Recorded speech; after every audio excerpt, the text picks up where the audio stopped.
डरावनी रातें YouTube channel पर आपका स्वागत है।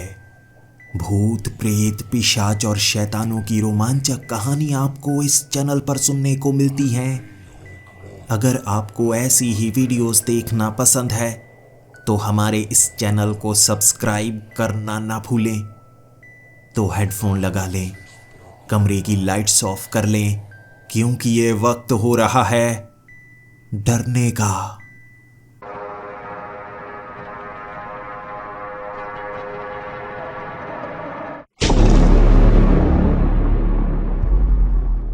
हेलो दोस्तों, मेरा नाम विराज है और पेशे से मैं एक सैनिक हूं।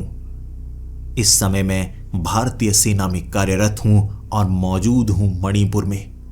हमें कई बार ऐसी जानकारी मिलती है कि जानकारी के सहारे हमें मिशन को अंजाम देना पड़ता है। म्यांमार के बॉर्डर से कुछ आतंकवादी भारतीय सीमा के अंदर घुस चुके हैं, जिनकी संख्या 10 से ज़्यादा है। जब मुझे यह खबर मिली थी, मैं तैयार हो गया था। 2 महीने पहले ही मैं मणिपुर से निकला था, क्योंकि हालात यहाँ सामान्य हो चुके थे। बॉर्डर सील कर दिए गए थे, लेकिन फिर भी हमें ऐसी जानकारी समय समय पर मिलती ही रहती थी कि कुछ आतंकवादी ऐसे हैं जो यहाँ पर घुसकर हालात को बेकाबू करना चाहते हैं, और उनके पास ऐसे हथियार हैं जो नहीं होने चाहिए, यानी आरपीजी, ग्रेनेड, कई ऐसी बंदूकें जो रशियन मेड थीं। उनसे तो मणिपुर में हालात बेकाबू किए जा सकते हैं, और हालात को संभालने के लिए मुझे दोबारा यहाँ पर आना पड़ा। लेकिन कभी कभी खबर झूठी भी मिलती है, इसीलिए हमें सतर्क रहने की ज़रूरत होती है। फिर से हमने इंटरसेप्ट किए थे कुछ ऐसे सिग्नल जिसमें लोकेशन दी गई थी जंगलों की, जहाँ पर छिपे हुए हैं आतंकवादी।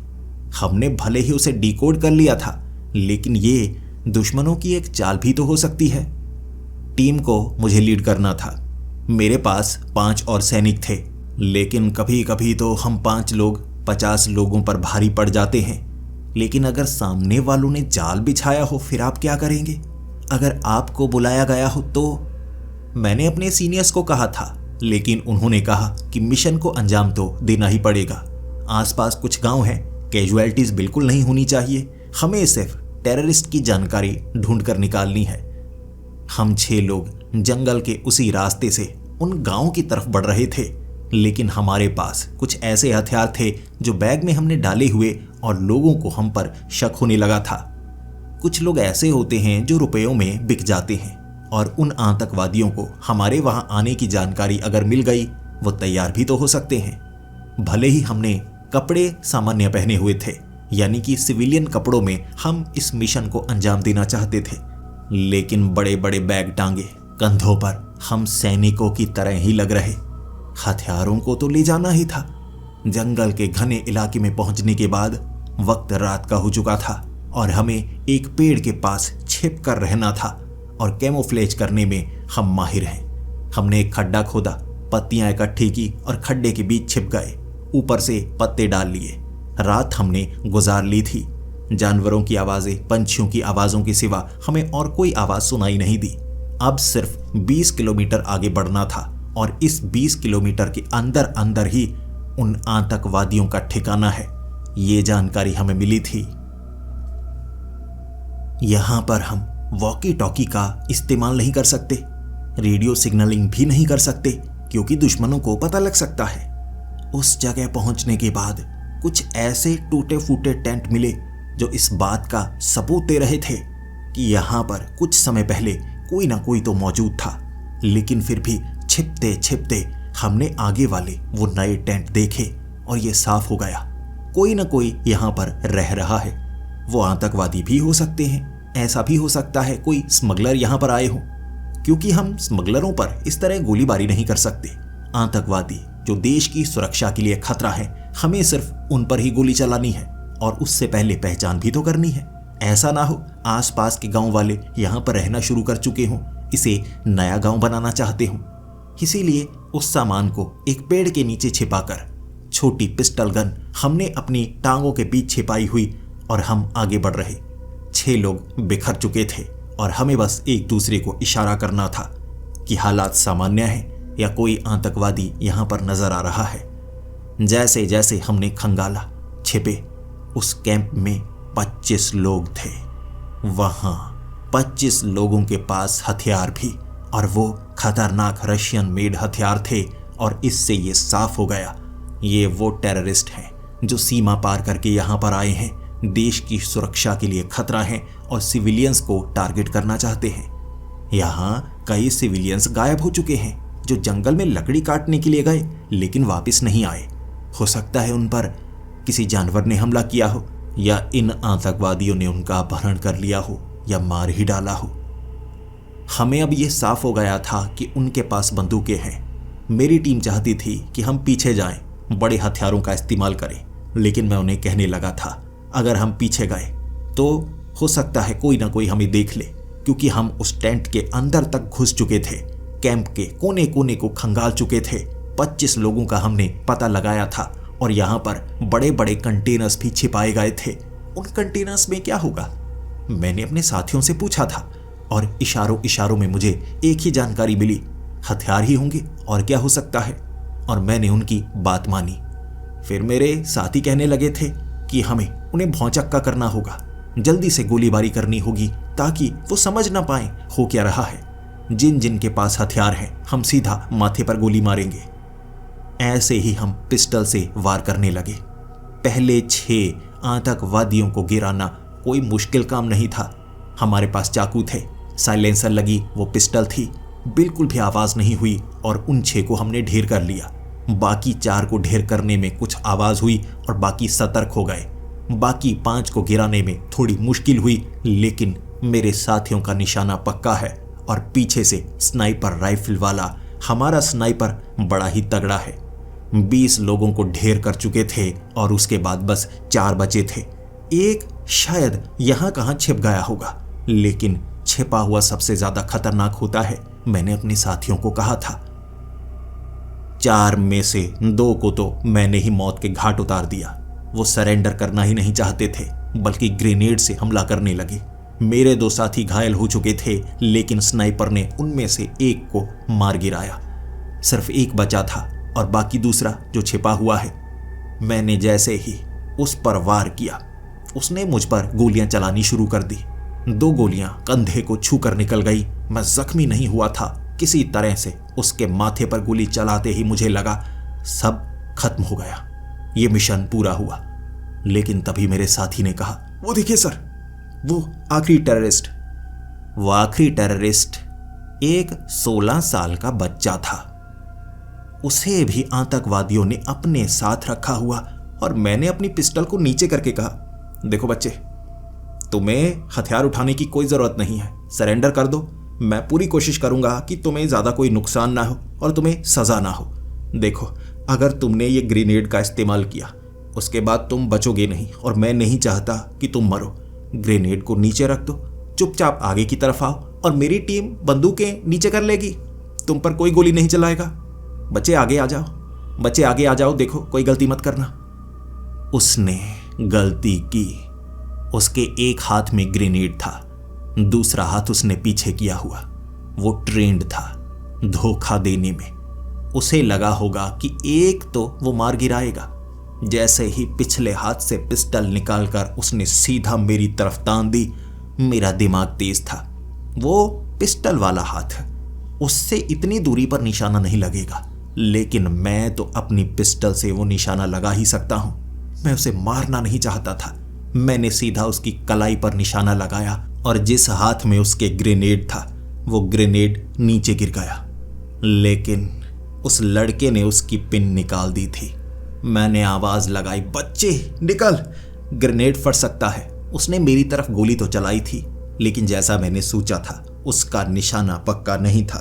गोली मेरे करीब से निकल गई। मैं दूसरी गोली चलाता उससे पहले वो छिपने के लिए एक तरफ छलांग मार रहा। इतने में ग्रेनेड फट गया और वो ग्रेनेड एक कंटेनर के पास फटा था और उस कंटेनर के आगे कपड़ा लगाया गया। कंटेनर के अंदर 13 बच्चे थे। उस ग्रेनेड के इतने पास फटने के कारण उनकी धज्जियां उड़ चुकी थी। वो बच्चा भी एक तरफ जख्मी था। कमर के नीचे उसके शरीर का हिस्सा इस तरह जख्मी हो गया था कि मुझसे भी देखा नहीं जा रहा। उसे गिरफ्तार जरूर किया गया, लेकिन कंटेनर में उन बच्चों की आवाज आई ही नहीं। यहाँ बच्चे भी मौजूद हैं, हमें पता ही नहीं था। और उस बच्चे को बचाने की कोशिश भी तो मैंने की थी।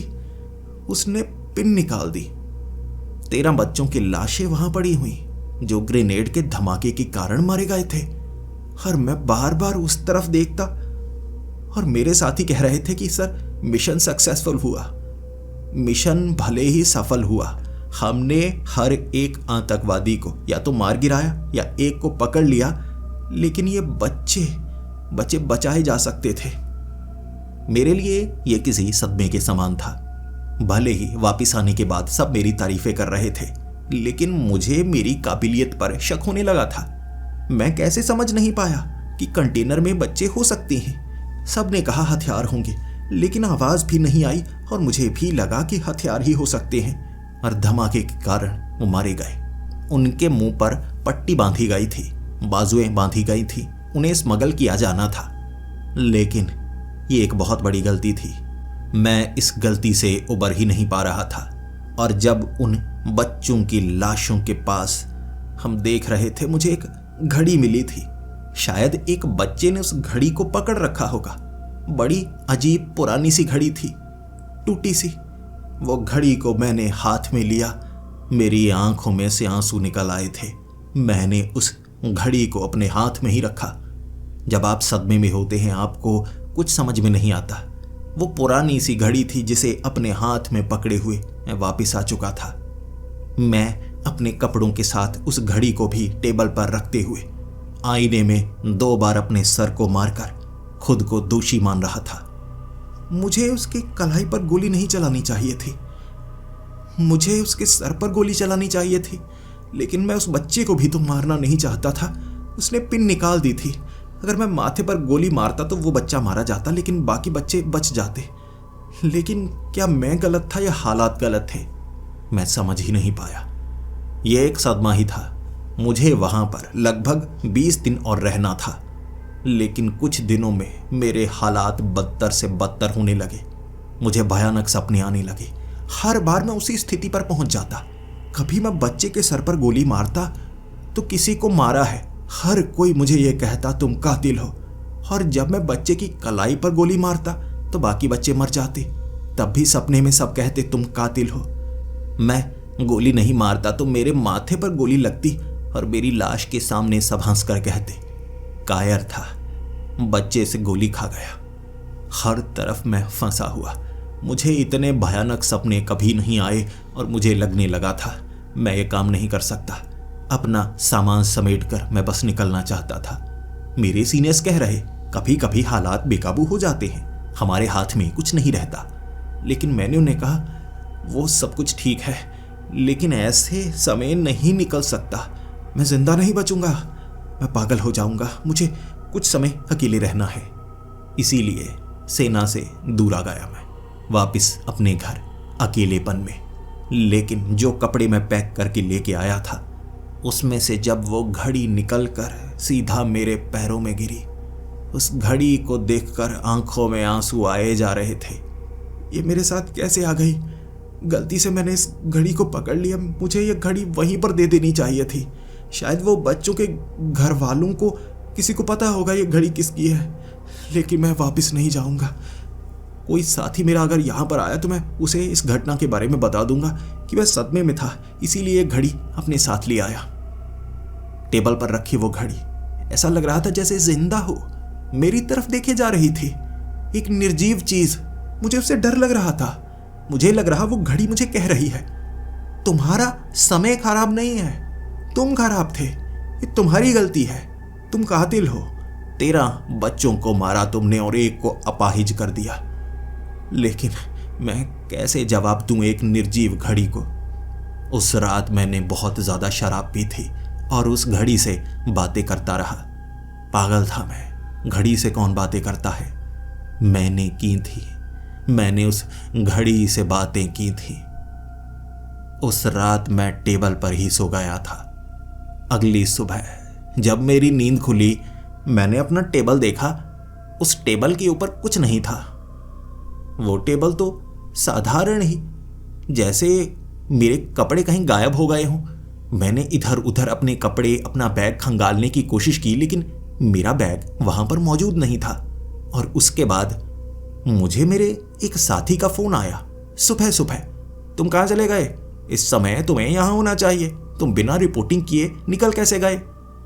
मैंने उसे कहा, रिपोर्टिंग करके तो आया था, साइन करके आया था सब कुछ। मेरे दोस्त ने कहा, नहीं यार, साइन नहीं करके आया, और तेरी फ्लाइट तो अभी है ना, तू कहां पर है भाई? मैंने कहा, भाई दिल्ली में हूं। उसने कहा, दिल्ली में? तू दिल्ली में कैसे हो सकता है? इतनी जल्दी यहां से निकलकर तू दिल्ली कैसे पहुंच सकता है भाई? तू झूठ बोल रहा है। मैंने उसे कहा, नहीं भाई, मैं दिल्ली में हूं, रिपोर्टिंग करके आया, तुझसे मिलके आया, सबको बताकर आया। मेरा दोस्त मानने का नाम नहीं ले रहा और मुझे भी लग रहा कुछ तो गड़बड़ है। इसके सामने तो मैंने साइन किए, तो मैं सर से बात करता हूं। मैंने अपने सीनियर सर से बात की और वो भी कह रहे, तुम्हें इस समय यहां होना चाहिए। तुम दिल्ली में क्या कर रहे हो और कौन सी फ्लाइट ली? यहां बैरक के अंदर से तुम चले कैसे गए? किसी को पता ही नहीं लगा।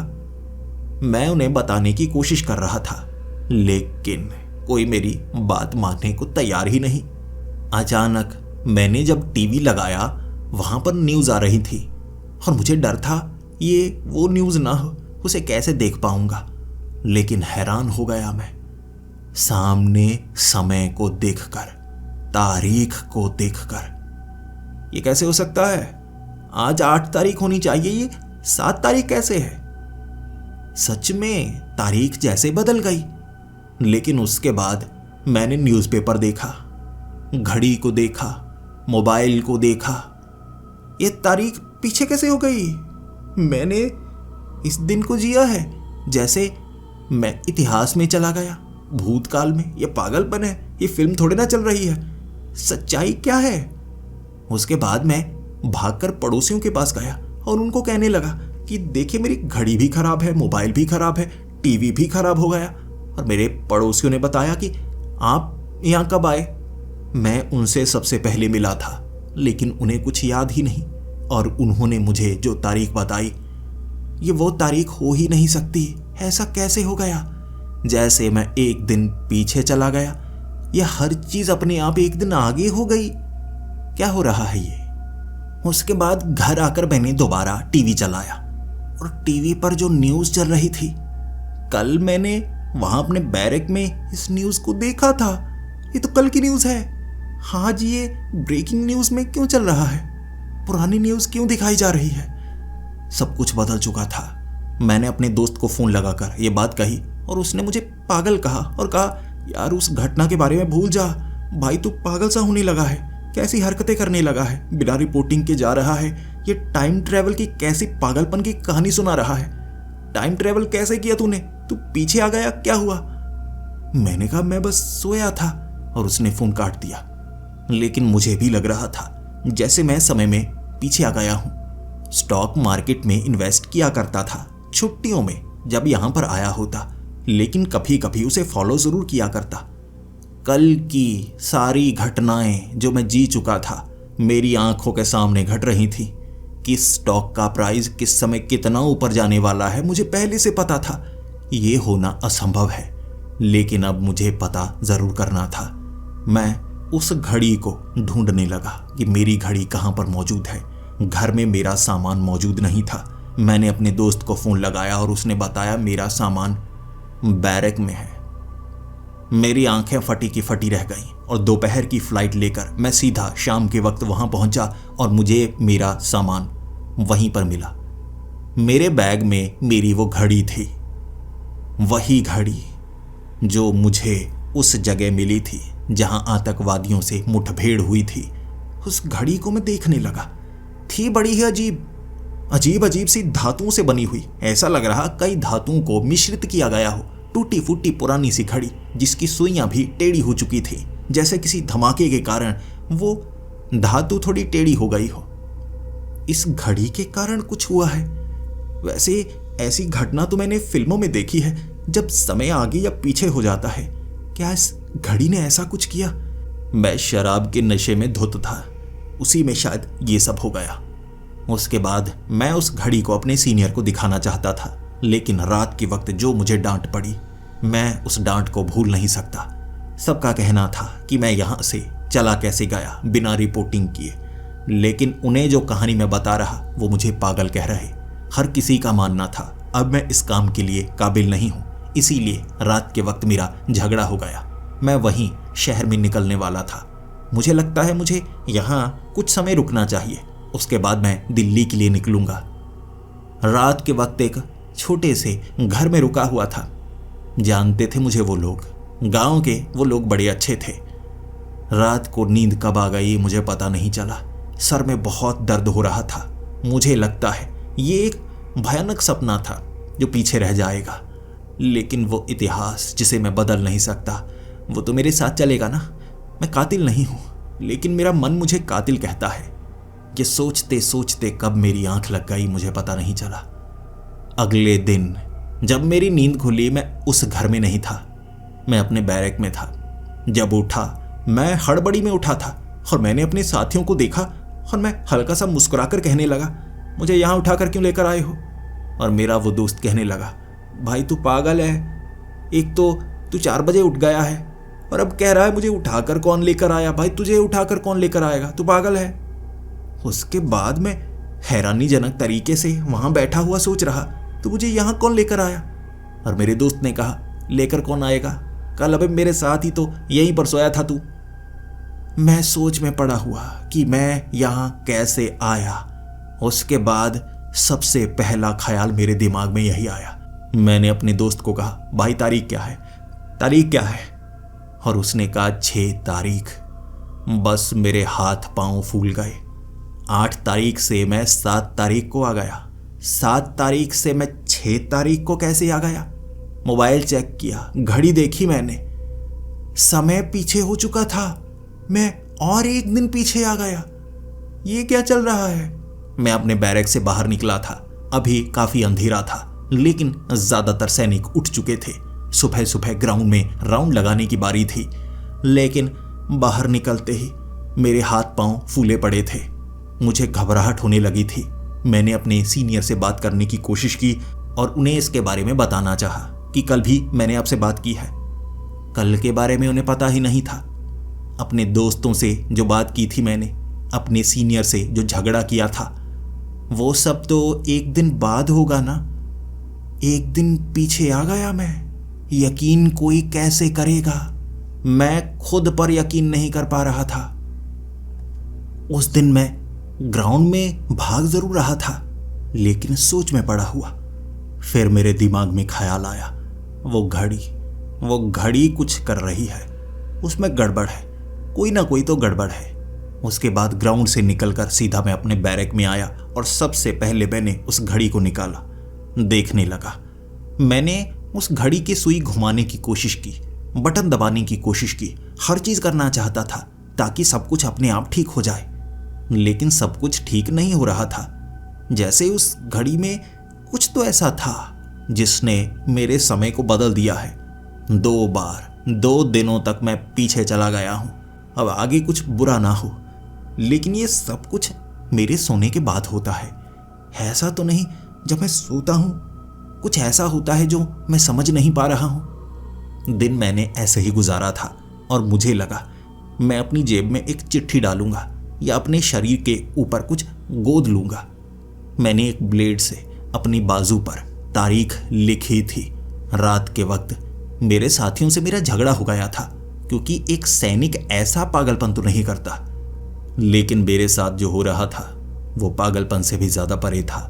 इसीलिए उस रात 12 बजे तक नींद ही नहीं आ रही और फिर अचानक आंखें भारी सी होने लगी। मैंने उस घड़ी को अपनी कलाई पर पहना हुआ था और फिर जब मेरी आंख लगी, मैं 5 बजे उठा था। 5 बजे उठते ही मेरे साथी जो पहले से तैयार हो रहे मुझे उठाने की कोशिश कर रहे, लेकिन फिर जब मैंने अपनी कलाई को देखा, घड़ी कलाई पर नहीं थी, ना ही जो मैंने ब्लेड से अपनी बाजू पर लिखा था वो मौजूद। मैंने अपने दोस्त को कहा, मैं पागल तो नहीं हो रहा, मैंने ब्लेड से यहां लिखा था, तुझे याद है कुछ? मेरे दोस्त ने कहा, कौन सा ब्लेड, कौन सी बाजू पर कुछ लिखा? भाई तेरा दिमाग खराब हो गया है, तू उस सदमे से निकल आ, मैं तुझे कह रहा हूं। और मेरा सबसे पहला सवाल अपने दोस्त से, ये तारीख कौन सी है? उसने कहा, तू पागल हो गया है, खुद ही देख ले, मुझे नहीं पता। उसके बाद जब मैंने मोबाइल चेक किया 5 तारीख, और मेरी आंखें फटी की फटी रह गई थी। ये क्या चल रहा है? मैं हर रात सोता हूं तो अगला दिन आना चाहिए ना, मैं पिछले दिन में कैसे आ जाता हूं? मैंने अपने दोस्त को वहां पर बिठाकर यह बात की, लेकिन वो मुझ पर यकीन करना नहीं चाहता था। लेकिन जब मैं लड़कर इस तरह गुस्से में बात करता हूं तो झूठ नहीं बोलता, तो मेरे दोस्त को मुझ पर यकीन हुआ। अब कोई एक तो था ना जो मेरी बात मान रहा था। मैंने उसे कहा, भाई ये घड़ी हमें किसी को दिखानी होगी। मुझे लगता है हर दिन जब मैं सोता हूँ और जब उठता हूँ एक दिन पीछे चला जाता हूँ। लगातार पिछले समय से ऐसा हो रहा है।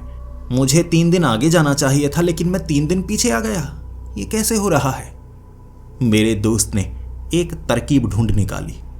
हमारे यहाँ एक टेक्नीशियन है जो ऐसी चीज़ों को खंगालता है। वो बॉम्ब को डिफ्यूज़ भी कर सकता है। इलेक्ट्रॉनिक चीज़ों की उसे महारत है। उसे इसके बारे में कुछ तो पता होगा। लेकिन हमें अपने बैरक से 2 किलोमीटर दूर उस एरिया में जाना होगा जहाँ खतरा सबसे ज़्यादा है। इस समय उसकी ड्यूटी वहाँ पर लगी हुई है। लेकिन कैंप से बाहर निकलना कोई आसान काम नहीं है। मेरा दोस्त मेरी मदद ज़रूर करता, लेकिन कैंप के अंदर तक वो बाहर नहीं जाना चाहता था। इसीलिए किसी तरह उसकी मदद लेकर कैंप से तो बाहर निकल गया। वो जगह खतरनाक थी। अगर कोई इस तरह सैनिक को देखता, हो सकता है कोई दुश्मन मुझ पर भड़ास निकालने की कोशिश करता। इसीलिए छिपते छिपाते आखिरकार मैं उस कैंप साइट पर पहुंच गया जहां पर वो टेक्नीशियन इस समय कार्यरत था। पहचानता था मुझे, लेकिन मुझे वहां पर देखकर घबरा सा गया। हम किसी पर यकीन नहीं करते। अगर कोई अपना हमारे सामने आ जाए और हमें कमांड मिली है कि यहाँ कोई होना नहीं चाहिए, तो वो अपनों के ऊपर भी बंदूक तान सकता है। यह हमारी ड्यूटी है। वो मुझ पर भरोसा क्यों करता? मुझे तो कैंप में होना चाहिए था, मैं यहाँ पर कैसे? उसके तीखे सवाल थे और मेरे पास एक ही जवाब, भाई इस घड़ी ने मुझे पीछे पहुंचा दिया है। ये घड़ी कोई टाइम मशीन की तरह है। इस घड़ी के कारण ऐसा हुआ है, तुम पता लगा सकते हो। अगर इसके कारण नहीं हुआ तो किसी और चीज़ के कारण ऐसा हो रहा है। भाई इस समय को मैं जी चुका हूँ, तो मैं पीछे क्यों आ रहा हूँ? अगर मैं कुछ बदलूंगा भी तो क्या बदल होगा या नहीं? मेरा वो साथी टेक्नीशियन शुरू में मुझ पर भरोसा नहीं कर रहा, लेकिन उसने मुझसे एक सौदा किया। अगर मैं उसकी एक छोटी सी मदद करूंगा, उसके प्रमोशन में उसकी मदद करूं, तो वो भी मेरी मदद करने को तैयार है। मैंने हामी भर दी और उसने उस घड़ी को खोलने की जितनी कोशिश की वो नाकाम रही।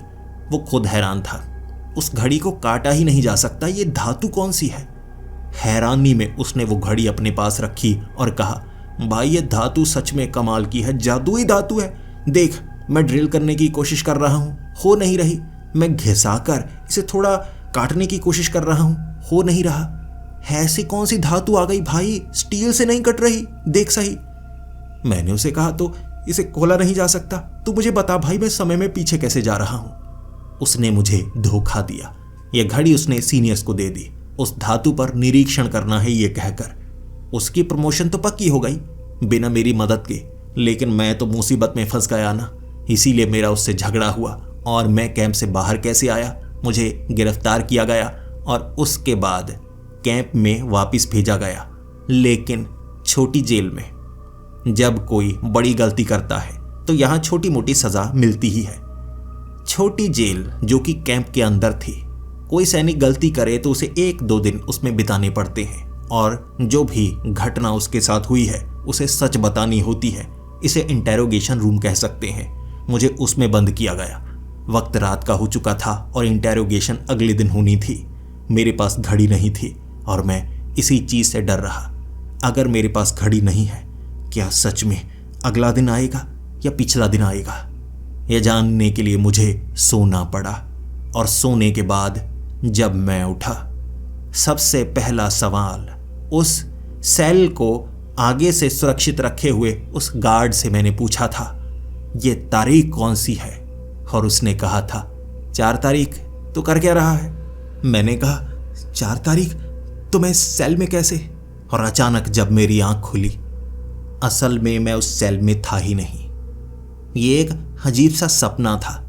और मैं अपने बैरक के बेड पर। घबराकर मैंने अपना फोन उठाया। फोन में तारीख को देखा, 4 तारीख। सपने की तरह मैं सच में एक दिन पीछे आ गया था। मैं सेल में मौजूद नहीं था, बल्कि मैं बैरक में था, साथियों के साथ। अपने साथी को उठाकर मैंने पूछा, तारीख कौन सी है? उसने कहा 4 तारीख। मैंने कहा मुझे सज़ा नहीं मिली। उसने कहा तू पागल है, तुझे क्यों सज़ा मिलेगी? उसे कुछ याद नहीं था। मुझे इस कैंप से भगाया। घड़ी मैं उस टेक्नीशियन को देकर आया, उसे कुछ याद नहीं। वो घड़ी मेरे बैग में मौजूद, क्योंकि मैं एक दिन पीछे आ गया था। घड़ी तो उस टेक्नीशियन के पास भविष्य में जाएगी ना, मैं तो एक दिन पीछे आ गया। मेरे हाथ पांव फूले पड़े थे। आखिर ऐसी मुसीबत से मैं बाहर कैसे निकलूं? मैं तो समय में पीछे जाता जा रहा हूं। ये क्या हुआ है मेरे साथ? और इसकी जानकारी मैं निकालने की कोशिश करूं तो किससे बात करूं तो किससे? ये घड़ी भी किसी को नहीं दिखा सकता। इसकी धातु बड़ी अजीब है, इसे काटा नहीं जा सकता, घड़ी के अंदर देखा नहीं जा सकता। तो अब मैं क्या करूं? मुसीबत में मैं उसी बेड पर बैठा हुआ। मेरे साथी बाहर राउंड लगाने के लिए मुझ पर जोर आजमाइश कर रहे, लेकिन मैं उठना नहीं चाहता था। उन्होंने कहा तुम्हें सज़ा मिलेगी, लेकिन मुझे पता था सज़ा नहीं मिलेगी। मैं तो समय में पीछे चला जाऊंगा ना, ये घटनाएं तो भविष्य में होंगी। तो अब मैं करूं तो क्या करूं? आखिर इससे बाहर निकलूं तो कैसे निकलूं? उस दिन उठकर मैंने सीनियर से बात ज़रूर की थी, लेकिन अब मैं किसी के सामने पागल लगना नहीं चाहता था। मैंने उन्हें कहा कि हमें जंगल में जाकर एक बार चेक करना चाहिए। मैं वहां पर जाना चाहता हूं, लेकिन इसके बाद मुझ पर सवाल उठने शुरू हो गए।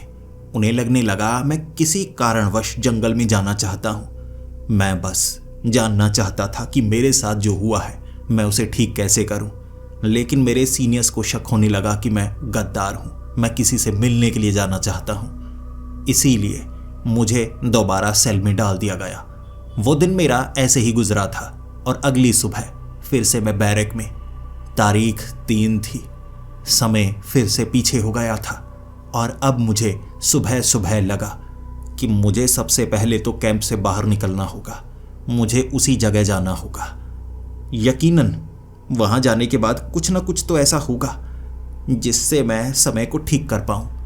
कैंप से भागने में मेरे दोस्त ने उसी तरह से मदद की जैसे पहले की थी, या कहूं भविष्य में जैसे करेगा।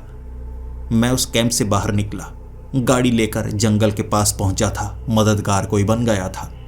अकेले उस जंगल में मैं उसी साइट पर जाना चाहता था जहां वो बच्चे मारे गए थे, लेकिन समय ज़्यादा पीछे नहीं था। वो चलते चलते मैं उस जगह तक पहुंचने की कोशिश कर रहा, लेकिन हालात बदले हुए थे।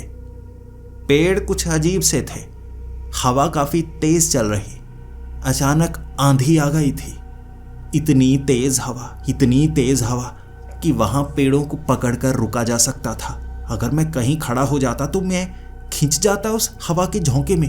हवा इतनी तेज चल रही कि मुझे उड़ाकर ले जाना चाहती थी, जैसे कुदरत भी रोक रही थी मुझे उस जगह जाने से।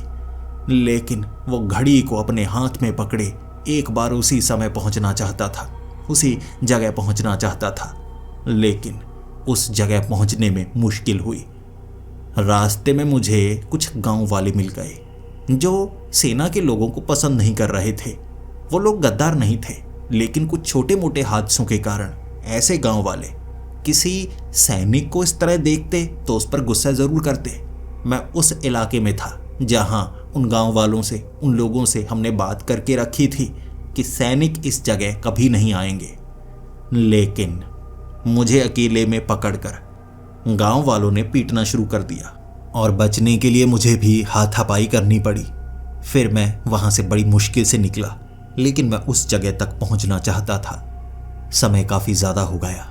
कुछ गांव वाले बार बार मुझे मिलते और कुछ ऐसे शक्की लोग भी मिले जिनके पास कुछ हथियार थे और उन हथियारों से मुझ पर वार किया गया।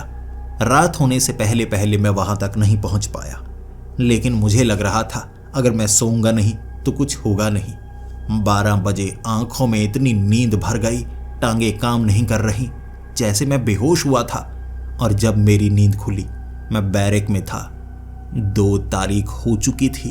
अब समझ से सब कुछ बाहर तो होता गया, लेकिन उस दिन भी मैंने यहां से निकलने की कोशिश की, जंगल के उस छोर तक पहुंचने की कोशिश की, लेकिन हालात बदतर से बदतर होते जा रहे। कभी हवा बहुत ज्यादा तेज हो जाती, तो कभी उन जंगलों में गोलीबारी हो जाती, लेकिन पहले तो ऐसा कभी हुआ नहीं था। मेरे उस जंगल की खास जगह तक पहुंचने के रास्ते में अड़चनें आती चली जाती, जिसे मैं ठीक कर नहीं पा रहा था। ऐसे 1-2 और दिन मैंने कोशिश की, फिर मैं समझ गया मैं जंगल के उस छोर तक नहीं जा सकता जहां यह घटना घटी है। कुदरत मुझे रोकने की कोशिश करती है, समय मुझे रोकने की कोशिश करता है। और फिर मुझे बस एक ही तरीका समझ में आया, अगर मैं ऐसे ही हर दिन सुबह उठकर एक दिन पीछे चला जाऊंगा तो मैं उस दिन में भी पहुंचूंगा जब हम अपनी टास्क फोर्स को लेकर उस मिशन पर निकलेंगे, और उस समय मैं पहुंच पाऊंगा उस जगह, देख पाऊंगा सब कुछ और घड़ी के बारे में भी जान पाऊंगा। पता है मुझे किस बच्चे के हाथ में वो घड़ी थी, इसीलिए मैं इंतजार करने लगा। वो साधारण काम, अपने बैरक से बाहर निकलना, रनिंग करना, उसके बाद अपने सीनियर्स की बात मानना, कभी राउंड के लिए जाना, जंगल के कुछ हिस्सों में जाकर बड़ी जल्दी वापस आ जाना, ये सब होता गया। हर बार मैं एक दिन पीछे पहुंच जाता। अब वो दिन आ गया जब हम मिशन पर गए थे। मुझे बस इंतजार था, सब कुछ सही करना है, एक भी गलती नहीं होनी चाहिए, क्योंकि हो सकता है वहां मैं पहुंचने की कोशिश करूं और मुझे रोका जाए। हम 6 लोगों की टीम थी, हमें जंगल के उसी रास्ते से आगे बढ़ना था। मैं बिल्कुल वैसा ही करने लगा। जब हम उस जगह पहुंचे, हमें वो कैंप नजर आया, वो टेंट नजर आए, और मैंने अपने साथियों को कह दिया, ध्यान रखना है, यहां पर आतंकवादी हैं। मेरे साथियों ने पूछा, आपको कैसे पता? मैं उन्हें क्या बताता। मैंने कहा, मुझे पता है कहां पर कोई क्या क्या कर रहा होगा, लेकिन आगे वाला जो कंटेनर है उसमें बच्चे स्मगल किए जा रहे हैं। मेरे साथियों को मुझ पर शक होने लगा, और मेरे एक साथी ने मेरे ऊपर बंदूक तान दी। उसे लग रहा था कि मुझे इस जगह के बारे में पता है और मैं गद्दारी कर रहा हूं। मैं उन्हें क्या बताता, ये घटना को मैं जी चुका हूं और मेरे पास सिर्फ एक ही दिन है। इस बार गलती हुई, उसके बाद मैं कुछ नहीं कर पाऊंगा और समय में पीछे जाता चला जाऊंगा और इस जगह कभी पहुंच नहीं पाऊंगा। मेरे उस साथी ने कमांड अपने हाथ में ले ली थी और मैं उसे समझाने की कोशिश कर रहा। मैं उसे कह रहा, मुझ पर यकीन तो कर। उसने कहा, देख भाई, अभी तुझे इस पेड़ के साथ बांधना होगा, इसका मुंह भी हमें बंद करना होगा। अब कमांड मेरे हाथ में है तो हम सीधा अटैक करेंगे, चाहे कोई भी हो। हमें गोली उसके शरीर पर ही मारनी होगी, क्योंकि मुझे लगता है आगे आतंकवादी ही हैं और उसके साथ कोई हमारा साथी मिला हुआ है। अगर ऐसा हुआ हम मुश्किल में पड़ जाएंगे। मुझे पेड़ के साथ बांध दिया गया था, मुंह भी पट्टी के सहारे बंद कर दिया गया था। मैं अब एक कोशिश करना चाहता था, अगर यहां से निकल पाया तो मैं उस बच्चे को बचा सकता हूं, इस हादसे को रोक सकता हूं। और कंटेनर में बच्चे हैं, मैंने अपने साथी को बताया और उसने कहा, ये एक जाल है। बस मैं जानता था यह घटनाएं घूम फिर कर वैसे ही होंगी, मुझे इसे बदलने के लिए जोर आजमाइश करनी होगी। मेरी जेब में कोई भी ऐसी चीज नहीं थी जिससे मैं उस रस्सी को काट पाता, ना मैं उस रस्सी को ढीला कर पा रहा था। पट्टी मेरी मुंह पर बंधी हुई, समय मेरे पास कम था, लेकिन मैंने दिमाग लगाया। उस पेड़ की छाल काफी नुकीली थी, उस छाल को मैंने रस्सी के बीच फंसाकर गांठ को थोड़ा ढीला किया। इस तरह से गांठ को खोलने की मेरी कोशिश पूरी हुई।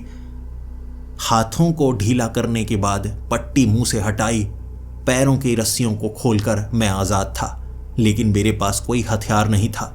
मुझे यहां पर बांधा इस तरह से गया था ताकि मैं निकल ना पाऊं और मिशन खत्म होने के बाद जवाबदेही मेरी होती। गोलियां चलनी शुरू हो चुकी थीं। भागा मैं अपने साथियों की तरफ। गोली मुझे लग सकती थी, निहत्था था मैं, लेकिन एक आतंकवादी को मैंने पेड़ की उस छाल को गर्दन में धंसा कर मार डाला। मेरे बिल्कुल सामने था और मैं आतंकवादियों की उस भीड़ के बीच। मेरे साथी हैरान थे कि मैं इतना ज्यादा निडर कैसे हो गया। क्या बताता, जानता हूं कौन कहां पर छिपा हुआ है, इसीलिए एक आतंकवादी की बंदूक उठाकर सीधा 6 लोगों को उड़ा डाला मैंने। मेरे साथी पीछे ही थे। कुछ ने मुझ पर गोलीबारी करने की कोशिश की। जानता था मैं वो मुझे गद्दार समझ रहे हैं, लेकिन मुझे उस कंटेनर में उन बच्चों को बचाना है। 13 बच्चे और वो लड़का भी जो आतंकवादियों के साथ है। उम्र कम है उसकी, लेकिन मैं चाहता हूं वो अपंग ना बने, जिंदा बच जाए। इसीलिए उन आतंकवादियों पर गोली चलाते चलाते आखिरकार वो इकलौता आतंकवादी बचा था जिसके माथे पर गोली मारी थी, और मेरे साथियों ने चारों तरफ से मुझे घेर लिया। मैं उन्हें कह रहा, अब भी एक बाकी है। वो बच्चा वो कैंप में है, उसके हाथ में ग्रेनेड है, पीठ पीछे बंदूक, आएगा बाहर वो। आत्मसमर्पण के बहाने उस कंटेनर में बच्चे हैं जो बोल नहीं रहे। मेरी बात मानो। मैंने अपने उस दोस्त को कहा था, एक बार मुझ पर यकीन कर लो। देखो, यहां तुम्हें बचाने के लिए खुद मौत के मुंह में कूदा हूं मैं। मुझ पर एक बार यकीन करो। और मेरे साथी ने मुझ पर यकीन किया था। बस फिर क्या, उस बच्चे के बाहर आते ही उसके हाथ में ग्रेनेड था। ये वही मौका था जिसे हजारों बार सुलझाने की कोशिश कर रहा। उसके बाजू पर गोली मारूंगा तो ग्रेनेड नीचे गिर जाएगा। एक हाथ में बंदूक है, वो मुझ पर गोली चला सकता है। ना मैं उसे मारना चाहता था, ना बच्चों को मरने देना चाहता था। गोली मुझे लगी तो वैसे भी कुछ कर नहीं पाऊंगा। मेरे साथी उसे गोलियों से भून डालेंगे, ऐसे भी जीतूंगा नहीं। क्या करूं? वो घटना, वो दृश्य जिसे सपनों में जीकर भी जीत नहीं पाया, मेरे सामने फिर से उसी स्थिति में खड़ा हो गया था। करता तो क्या करता? लेकिन मेरे दिमाग में एक आइडिया आया। मैंने अपने साथी को कहा, वो लड़का आएगा, मुझे 1 मिनट के लिए एक साइड में छिप जाने दो। मैंने बंदूक उसकी तरफ की। उसने सामने की तरफ खड़ा होकर उस कैंप की तरफ देखना शुरू कर दिया जहां से वो लड़का बाहर निकलने वाला था, और मैं छलांग लगाकर एक पेड़ के पीछे छिप गया। मैंने अपने साथी को कहा था, गोली मत चलाना। और सच में वो बच्चा बाहर आया, पीठ के पीछे बंदूक, हाथ में ग्रेनेड, और उस ग्रेनेड की पिन उसके अंगूठे में थी। हाथ खोलता तो ग्रेनेड नीचे गिरता और पिन तो निकल ही जाती। अब मैं बिल्कुल सामने नहीं था, एक तरफ था।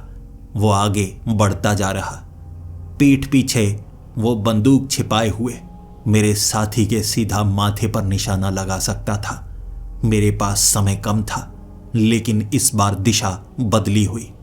2 चीजें एक साथ देख पा रहा, ग्रेनेड, वो बंदूक। ग्रेनेड और बंदूक, मेरी नजर, ग्रेनेड और बंदूक, मेरा दिमाग, ग्रेनेड और बंदूक। बस 2 ही चीजें मेरे दिमाग में, ग्रेनेड बंदूक, ग्रेनेड बंदूक। समय बहुत तेज था, सोचने के लिए समय नहीं बचा था। मैं इतिहास में इस समय के लिए बड़ी लंबी दूरी तय करके आया था, और मैंने बिना सोचे भागना शुरू कर दिया। मैं उस लड़के के पीछे था और उस लड़के को मैंने छलांग लगाकर दबोचा। उसने पीछे से बंदूक आगे की ही नहीं। हाथ मैंने उसका ऐसे ही दबोच लिया। ग्रेनेड हाथ से निकला ही नहीं, लेकिन पीठ पीछे से गोली उसने चला डाली थी जो मेरी जांग में लगी थी। लेकिन उसे दबोच लिया मैंने, और मेरे साथी छलांग लगाकर उसे पकड़ चुके थे। बंदूक उसकी छीन ली। भले ही उसने 3 और गोलियां चलाई, लेकिन वो किसी को नहीं लगी। हाथ में ग्रेनेड ऐसे ही, और पिन को ग्रेनेड के समेत निकाला गया। फिर मेरे साथी ने जब उस कंटेनर के अंदर देखा, वहां बच्चे मौजूद थे। उन बच्चों को देखते ही मेरे साथी को मुझ पर यकीन हो गया। भले ही मैं जख्मी था, लेकिन एक बच्चे से मैं मिलना चाहता था, एक खास बच्चे से जिसके पास वो घड़ी थी। क्या उस घड़ी के कारण ये सब हो रहा है? जानना चाहता था मैं। जैसे ही आगे बढ़ते हुए मैं उस बच्चे के पास पहुंचा, उस घड़ी के बारे में मैंने पूछा, ये घड़ी तुम्हारे पास कैसे? उसने कहा, ये घड़ी ये मेरे दादाजी की घड़ी है। मैंने कहा, इस घड़ी के कारण समय में पीछे जाया जा सकता है? उस बच्चे ने ये मानने से इनकार कर दिया।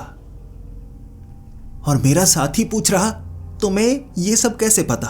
अगर तुम आतंकवादियों से मिले नहीं हो तो तुम्हें ये सब कैसे पता? और मैंने अपने साथी को कहा, मैं समय में पीछे आया हूं, शायद इस घड़ी के कारण। ये घड़ी किस धातु की बनी है, इसे काटा नहीं जा सकता। ये कहकर मैंने उस घड़ी को जोर से दबाया था। आगे वाला कांच थोड़ा टूट गया था, पीछे वाला ढक्कन खुल गया था। ये कैसे? ये घड़ी जब मेरे पास थी, इसे ना काटा जा सकता था ना तोड़ा जा सकता था। ये कैसे? मेरी समझ में कुछ नहीं आ रहा, लेकिन इतना साफ हो गया, ये सब इस घड़ी के कारण नहीं हुआ था। लेकिन अगर ये घड़ी के कारण नहीं हुआ तो किस कारण हुआ? इस सवाल का जवाब मुझे उस समय मिल ही नहीं पाया था। उन बच्चों को आज़ाद किया गया जिन्हें आसपास के गांव से अगवा किया गया था। उन बच्चों को उनके परिवार वाले मिले और इसी के साथ सेना को लोग ज़्यादा पसंद करने लगे, क्योंकि ऐसा मिशन बहुत समय बाद हुआ था और ये सब वो आतंकवादी कर रहे। बच्चों को वो आतंकवादी अगवा कर रहे थे और वो पोस्टर लगाते कि सैनिकों ने बच्चों को उठाया है, सैनिकों ने बच्चों को मौत के घाट उतार डाला है। हमारे इस मिशन के कारण बच्चे परिवार वालों के पास पहुंच गए और वो जितने भी आतंकवादी थे मौत के घाट उतार दिए गए। ये मिशन सफल रहा। मेरी पीठ को थपथपाया जा रहा था और मुझे समझ में नहीं आ रहा। मैंने इतिहास को बदल दिया और उसके बाद वो रात बड़ी डरावनी थी। लग रहा था मुझे मैं एक दिन पीछे चला गया, फिर क्या होगा?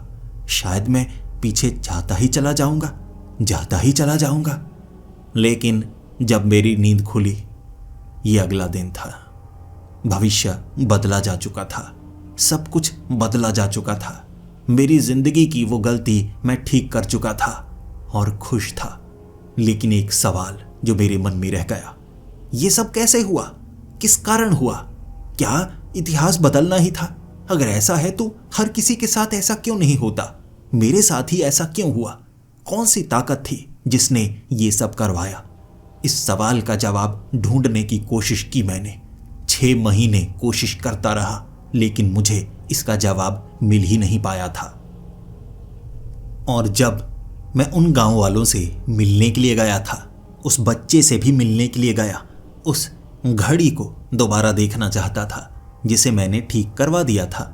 मैंने एक घड़ियों की दुकान पर जाकर उस घड़ी की रिस्टोरेशन करवाई, जिससे घड़ी बिल्कुल नए जैसी हो गई। वो बच्चा खुश था। उस घड़ी को देखकर उसकी आंखों से आंसू निकल गए।